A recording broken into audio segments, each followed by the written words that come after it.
और चलिए बढ़ते आगे। प्रयागराज के नवाबगंज टोल प्लाजा पर एक बड़ा हंगामा सामने आया है। माफिया अतीक अहमद के बेटे उमर अहमद के काफिले में शामिल करीब 25 से 30 गाड़ियों पर आरोप यह है कि उन्होंने बिना टोल चुकाए बैरियर को तोड़ दिया।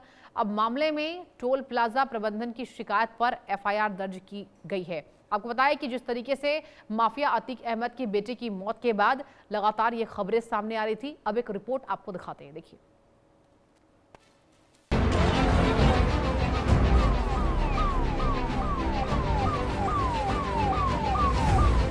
आगे आगे कानून की गाड़ी और पीछे पीछे 30 लग्जरी गाड़ियों का काफिला। रफ्तार इतनी तेज कि टोल प्लाजा पर कोई रुकने को तैयार नहीं।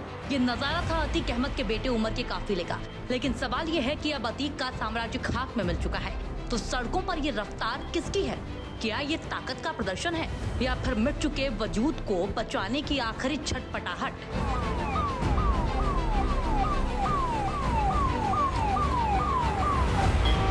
प्रयागराज से लेकर लखनऊ तक कभी अतीक अहमद के नाम का सिक्का चलता था, लेकिन आज उसी नाम के साए में पलने वाले लोग 30 गाड़ियों का काफिला लेकर निकलते हैं, सिर्फ ये दिखाने के लिए कि उनका खौफ अभी बाकी है। लेकिन हकीकत ये है कि ये रौब नहीं बल्कि कानून से छिपने और अपनी मौजूदगी दर्ज कराने का एक झूठा दिखावा है। सड़कों पर उड़ती ये धूल उनके बचे कुचे अहंकार की है, जो अब सिर्फ एक तमाशा बनकर रह गई है।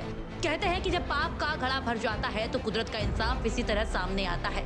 उमेश पाल हत्याकांड के बाद जिस अतीक साम्राज्य ने जुर्म की हदें पार कर दी थी, आज वो ताश के पत्तों की तरह ढह चुका है। अतीक और अशरफ की सरेआम हत्या हो चुकी है। बेटा असद एनकाउंटर में ढेर हो चुका है। पत्नी शाइस्ता परवीन पर इनाम है और वो कानून से भागती फिर रही है। छोटे बेटे अमान की सड़क दुर्घटना में मौत हो गई और बाकी बेटे कानून के शिकंजे में जेल की सलाखों के पीछे है। जो परिवार कभी दूसरों की जिंदगियों का फैसला करता था, आज उसका हर एक सदस्य या तो जेल में है, भगोड़ा है या फिर मिट्टी में मिल चुका है। 30 गाड़ियों का काफिला भी छोटे भाई के जनाजे में शामिल होने जा रहे 2 बड़े भाइयों के पीछे पड़ा है। टोल प्लाजा पर 30 लग्जरी गाड़ियों का ये काफिला भले ही कुछ देर के लिए सनसनी फैला दे, लेकिन ये सच है कि जुर्म की मियाद पूरी हो चुकी है। अतीक अहमद के पापों का घड़ा फूट चुका है और जो कुछ बचा है वो बस एक झूठे रौब का ढोंग है, जिसे कानून की अदालत और वक्त का इंसाफ बहुत पहले खारिज कर चुका है। Bureau report, India news.